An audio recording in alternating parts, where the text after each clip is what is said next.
Igal juhul sügav kummardus teile, suur tänu, et te olete olemas, jätkake samas vaimus ja järjest uute ja uute ideedega olete alati teretulnud ja me alati, millega saame, sellega aitame, palju me ju ei saa, aga igal juhul sügav kummardus teile veel kord, aitäh!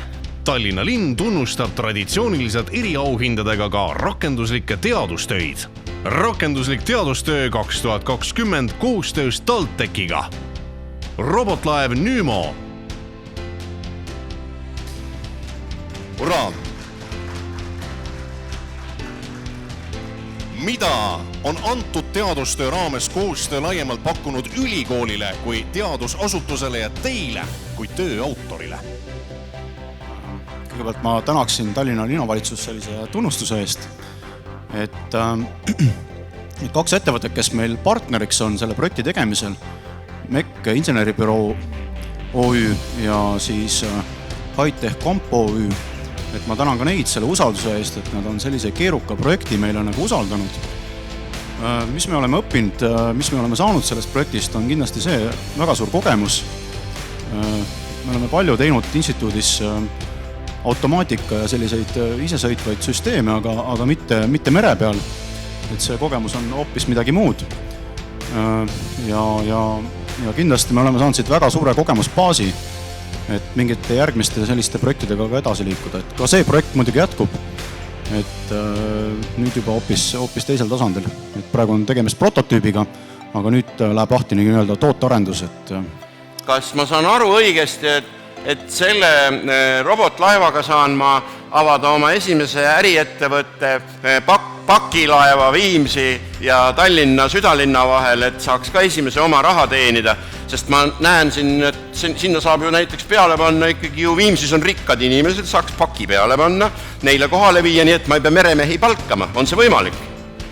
On küll jah, et tegumist on praegu prototüübiga, aga teda on võimalik mobiilitelefoniga ühest punktist teise saata ja kui midagi ette jääb, ta oskab mööda sõita ja hetkel prototüübi kandevõime on circa 100 kilo, nii et nagu startupid ütlevad, järgmisel suvel läheme sellega, kuidas öelda, tõstame raha. Loodetavasti me nii teeme, jah. Aitäh, see hea perspektiiv. Rakenduslik teadustöö 2020 koostöös Tallinna ülikooliga. C-vitamiini seerumi retsepti arendus. Teadustöö täitjad Rando Tuvikene, Mari-Liis Leinus, Heidi Lees.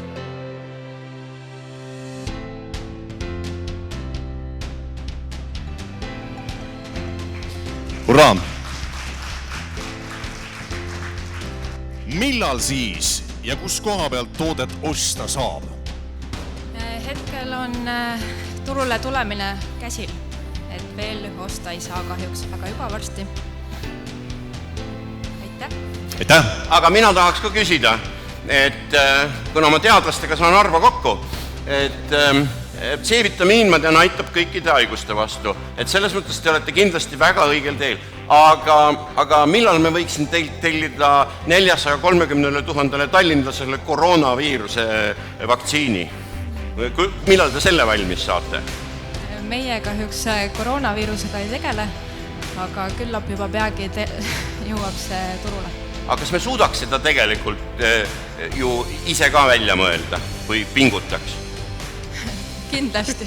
Aitäh, see oli hea vastus. Suur tänu! Rakenduslik teadustöö 2020 koostöös sihtasutusega Eesti Rakenduskõrgkoolid. Veskiposti arenduse 6 kilovatise elektrivõrgu projekt. Teadustöö autor Vaido Sooäär. Küsimus, kas koolis, hurraa, palju õnne!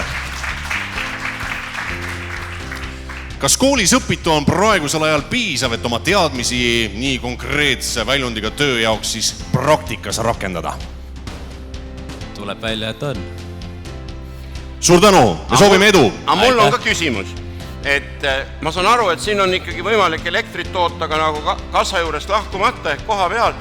See tegelikult tähendab seda, et kui Enefit Green börsile läheb, ärge aktsiaid ostke sellepärast, et sõltumatu elektritootmine võib Enefit Greeni aktsia viia turbulentsi või päris nii hästi ei saa, et peab ikka mingi toetav üksus ka olema. Kuna siin on olemas otse tarbija, siis jah, ei ole vahet eriti. Enefit Green saab hakkama, ma eeldan. Aitäh!